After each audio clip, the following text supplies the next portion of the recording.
I got nightmares in my head, I fear. Thoughts build up until I can't feel. My mind fills up into a creature, and it haunts me somewhere much deeper. I got nightmares in my head, I fear. Hello and welcome to True Crime Rocket Science, the most authentic community in true crime. There's definitely dodginess surrounding this whole trip to Muscat, not only regarding the dude we know about, but in that whole unknown dimension of the dude we don't know anything about. And let me just say, normally in cases where someone, either the perpetrator or the victim, suddenly goes to sleep in the middle of an incident, think about O.J. Simpson, Chris Watts, Rebecca Zahau, Amanda Knox, Oscar Pistorius, Stephen Avery, John and Patsy Ramsey, Madeleine McCann. Well, often something is rotten in Denmark. Is that the case here? Are red flags flapping in high winds? Before we get to that, if you haven't subscribed to the channel, please do. If you're enjoying this content, please like, share, leave a comment. You can also hit the thanks button, and let's get started. Now, we know one of the men, the unknown dude, heads to his bedroom and promptly disappears from the story. That's based on one version of events. Now, we also know, again, certainly from this one version of events, that Jay goes into this man's room alone and does something. Supposedly, he charged his phone. Now, I'm not sure why Jay needed that man's charger and Kasim didn't have a charger. Most people, like everybody, typically has their own chargers. Except that Jay emerges from the Airbnb with a not very charged phone. So anyway, where you have a situation where somebody does something and then they end up somehow not doing it, or there just seems to be kind of a lack of urgency or a lack of intentionality, it does seem a little bit strange. And that then brings us to some things that ought to be big red flags during an investigation, right? You ask someone something, you question someone regarding a situation where someone is missing, someone has perhaps come to harm. You ask them something, you're an important witness, and they refuse to answer. They won't answer. Well, isn't that a sign of guilty knowledge? Well, yes, maybe. You may remember Chris Watts was asked by FBI agent Graham Coder to talk about Nikki, Nicole Kessinger, his mistress. How did he respond? Even when she was brought up, he said he didn't want to talk about her and he wanted to keep her out of it. And of course, she was a very important dimension to it. But what did he want to keep her out of it because she was guilty, because she'd done something, because she was involved in the crime? Or is it in a sense to Watts' credit that he didn't want to involve her because he knew she was innocent? Now, one of the two things Kasim didn't want to talk about was his pal. He refused to identify him, and even now the second man's identity is somewhat mysterious to us, although, let's be clear, not to the Spanish authorities. Now, according to an article in the Express that's come out fairly recently, quote, Kasim, who had been cooperating with the investigation, has notably refused to identify the second man who was present that night and has avoided discussing something else. Now, doesn't that put like an asterisk next to cooperating? He's cooperating, but it's sort of conditional. He's willing to talk about certain things, but not other things. It's not just one other thing he doesn't want to talk about. It's two things. And so what are we to make of this? Do you mind if I speculate? The media quickly found dude number one's identity and were also able to reveal it because his criminal conviction was a matter of public record. And so, you've got to be careful in the media of providing certain kinds of information that may be private in a public setting. You've got to be careful that you're doing that. But when someone has been convicted of a crime well, then then that all falls away, because it then is a matter of public record.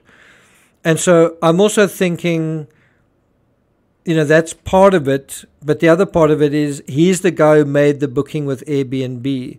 And so I think they were quickly able to establish his name, who he was, perhaps his photos also associated with the Airbnb booking, and then do a quick search, and they got a bingo. This guy does have a criminal conviction. What about the other guy, though?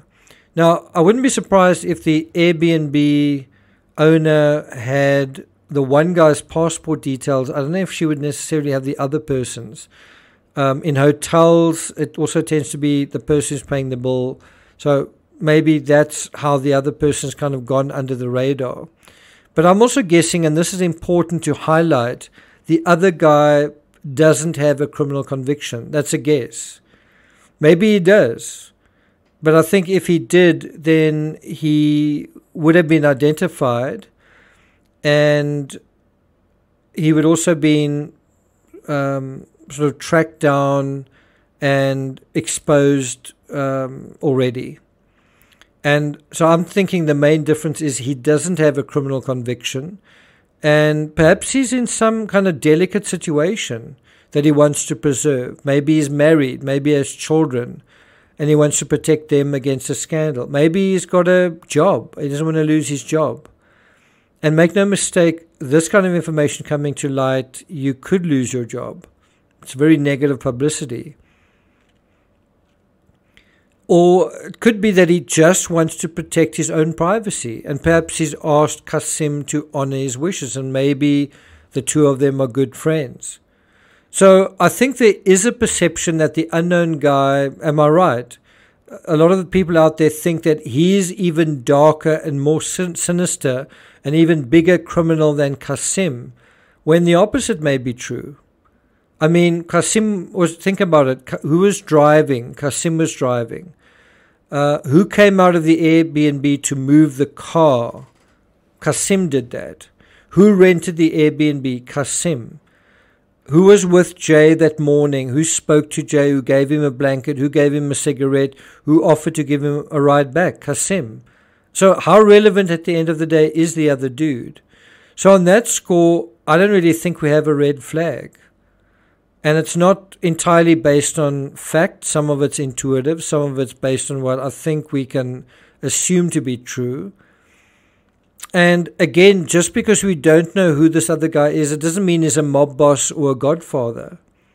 The other thing that Kasim doesn't want to talk about is the Rolex. And this is a tough one. I'm sure Kasim's story contains kernels of truth, but I'm not sure if it's all true. Equally, though, I don't think it's all a lie either.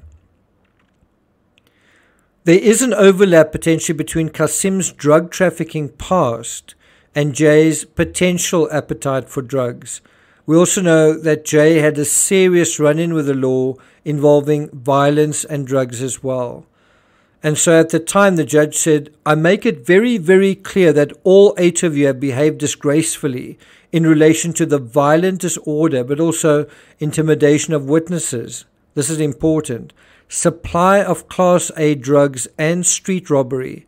You should all 8 be thoroughly ashamed of yourselves, and I'm not at all convinced that you are. Now, not only is there a potential drug overlap between that incident and something that may have happened here, but a theft of drugs as well. That's assuming the Rolex is a code word for ecstasy.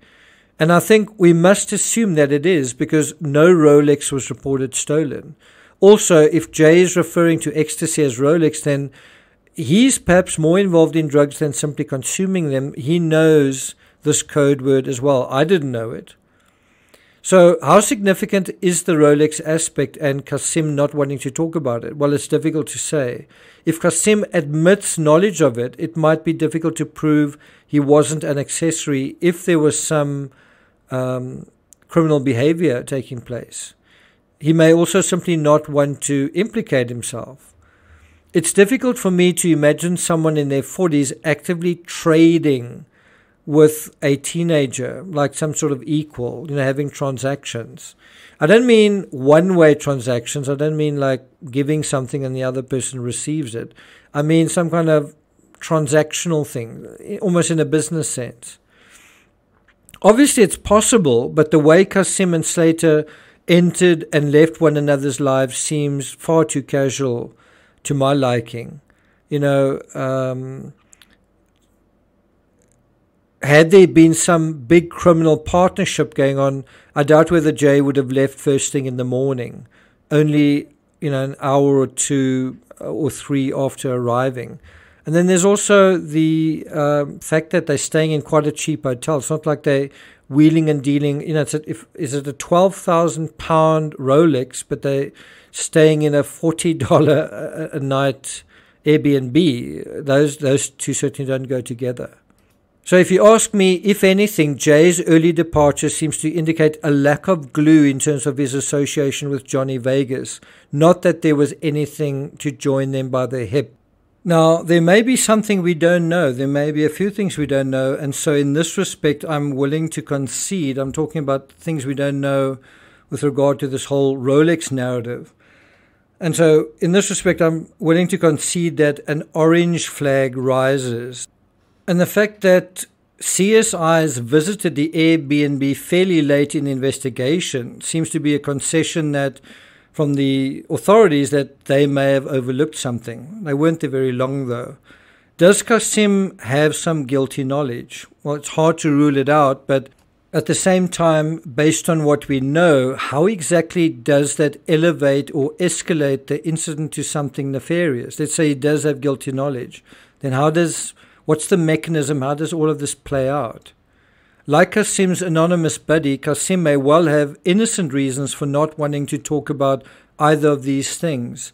The Spanish cops have certainly given him the benefit of the doubt. Have they done so prematurely? Well, time will tell. Perhaps Jay will be found before then. I'm not going to take it further than that. Don't miss my coverage of the Baldwin trial. It's a fairly short trial. It's going to go on for about 2 weeks.